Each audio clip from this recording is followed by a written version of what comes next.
بسم اللہ الرحمن الرحیم۔ محترم ناظرین، السلام علیکم۔ ایک مرتبہ حضرت عیسیٰ بن مریم علیہ السلام کسی پہاڑ کی چوٹی سے گزر رہے تھے۔ اس وقت ابلیس ان کے پاس آیا اور اس نے ان سے کہا، روح اللہ، یہ بتاؤ کیا تمہارا خدا اس بات پر قادر ہے کہ اگر تم اس چوٹی سے نیچے گرو تو وہ تمہیں بچا سکتا ہے؟ حضرت عیسیٰ علیہ السلام نے کہا، جی ہاں، میرے رب کو یہ قدرت حاصل ہے۔ ابلیس نے کہا، یہ بات حق ہے اور آپ اپنے اس دعویٰ میں سچے ہیں تو آپ اپنے آپ کو اس پہاڑ کی چوٹی سے گرا دیں، میں دیکھتا ہوں کہ آپ کا رب آپ کو مرنے سے کیسے بچاتا ہے۔ حضرت عیسیٰ علیہ السلام نے محسوس کیا کہ شیطان لعین انہیں ناجائز وسوسہ میں مبتلا کرنا چاہتا ہے۔ انہوں نے اس سے کہا، لعین، کیا تو چاہتا ہے کہ میں اپنے رب کی آزمائش کروں؟ یہ علیحدہ بات ہے کہ مجھے اس بات کا یقین ہے کہ میرا خدا میری حفاظت کرے گا۔ اللہ کا ہر فرمان برحق ہے اور ہمیں اس میں شک کرنے کی کوئی گنجائش نہیں ہے، لیکن میں خدا کی آزمائش نہیں کرتا۔ کچھ دنوں بعد ابلیس ان کے پاس آیا اور ان سے کہا، عیسیٰ علیہ السلام، تم تو اللہ ہو، کیونکہ تم مردے زندہ کرتے ہو اور غیب جانتے ہو اور لوگوں کو غیب کی خبریں دیتے ہو۔ حضرت عیسیٰ علیہ السلام نے اس کی بات کاٹتے ہوئے کہا، لعین، تو جھوٹ بکتا ہے، میں خدا کا مستجاب الدعوات بندہ ہوں۔ اللہ میری دعائیں قبول کرتا ہے اور اسی کے حکم سے مردے زندہ ہوتے ہیں، اور جہاں تک غیب کی باتوں کا تعلق ہے تو خدا مجھے غیب کی اطلاع دیتا ہے، میں لوگوں کو اس کی خبر دیتا ہوں۔ جب ابلیس نے دیکھا کہ عیسیٰ علیہ السلام اس کے جال میں پھنسنے پر آمادہ نہیں ہیں تو اس نے چیخ ماری اور ان کے سامنے سے بھاگ کھڑا ہوا۔ ابو نصر نشاپور کا ایک سلطان ہو گزرا ہے۔ ایک مرتبہ وہ لاؤ لشکر سمیت اپنے دارالحکومت میں داخل ہو رہا تھا کہ ایک مکان سے قاری کی آواز نے اسے چونکا دیا۔ ابو نصر قرآن سننے کے لیے رک گیا۔ قاری نے دلسوز آواز میں سورہ آل عمران کی آیت نمبر 26 کی تلاوت کی، جس کا ترجمہ یہ ہے، آپ کہہ دیں کہ اے اللہ، تو ہی مالک الملک ہے، تو جسے چاہے سلطنت عطا کرے اور جس سے چاہے سلطنت چھین لے، اور جسے چاہے عزت دے اور جسے چاہے ذلت دے۔ تمام بھلائی تیرے ہاتھ میں ہے، بے شک تو ہر چیز پر قدرت رکھتا ہے۔ اس آیت مجیدہ نے سلطان کے دل پر گہرا اثر کیا۔ وہ یہ آیت سن کر کانپ اٹھا، گھوڑے سے اترا اور رکوع کیا، پھر سجدہ بجا لایا۔ کچھ عرصہ بعد اس قاری کی وفات ہو گئی۔ اس کے ایک دوست نے خواب میں قاری کو دیکھا کہ خدا نے اسے جنت میں عظیم مقام عطا کیا ہے۔ اس نے قاری سے پوچھا کہ تجھے یہ مقام کس وجہ سے نصیب ہوا ہے؟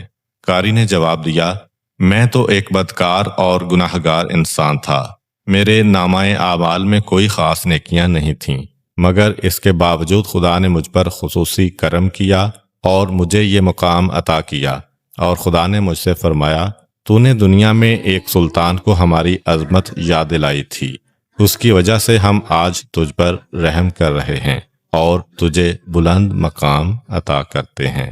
جی ہاں، اللہ تعالیٰ کا فرمان ہے، فاذکرونی اذکرکم، تم مجھے یاد کرو، میں تمہیں یاد کروں گا۔ پرانے زمانہ میں انطاکیہ ایک بہت بڑا شہر تھا۔ یہ شہر ایشیائے کوچک میں واقع تھا۔ اس شہر کی لمبائی 12 میل تھی اور اس میں انسانوں کی ایک بھاری تعداد قیام پذیر تھی۔ انطاکیہ شہر کے لوگ گمراہ اور ظالم تھے۔ وہ ستاروں اور بتوں کی پوجا کرتے تھے۔ اللہ تعالیٰ نے ان کی رشد و ہدایت کے لیے ان کے پاس 2 نبی بھیجے۔ اہل شہر نے ان کی تکذیب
اپنی قوم کو تبلیغ کرتے ہوئے کہا، اے میری قوم، ان رسولوں کی پیروی کرو، ان کی اتباع کرو جو تم سے کوئی اجر نہیں مانگتے اور وہ راہ راست پر ہیں، اور میں کیوں نہ اس ذات کی بندگی کروں جس نے مجھے پیدا کیا ہے اور جس کی طرف تم سب کو پلٹ کر جانا ہے۔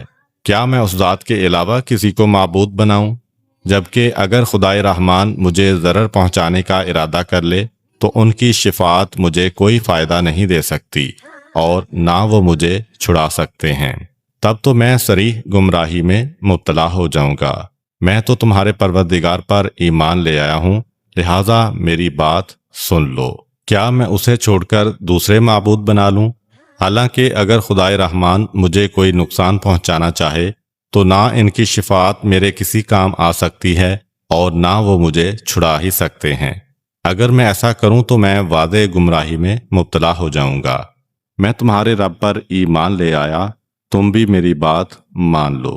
لیکن ظالم لوگوں نے ان کی بات پر کان نہ دھرے اور ان کی نصیحت سن کر خواب غفلت سے بیدار نہ ہوئے، بلکہ ظالم درندے یکدم اس پر ٹوٹ پڑے اور بیچارے کو اتنا مارا کہ اس کی آنتیں باہر نکل آئیں۔ پھر اس کا گلا دبا کر قتل کر دیا اور لاشا کو ایک کنویں میں ڈال کر اس میں مٹی ڈال دی گئی اور وہ کنواں اس کا مدفن بن گیا۔ بعض روایات کے مطابق ظالموں نے اسے پکڑ کر آری سے 2 حصوں میں تقسیم کیا تھا۔ ایک اور روایت میں مذکور ہے کہ لوگوں نے اس کی گردن میں سوراخ کیا اور اس میں رسی ڈالی اور پھر اسے صلیب پر چڑھا دیا، جہاں اس کی موت واقع ہوئی۔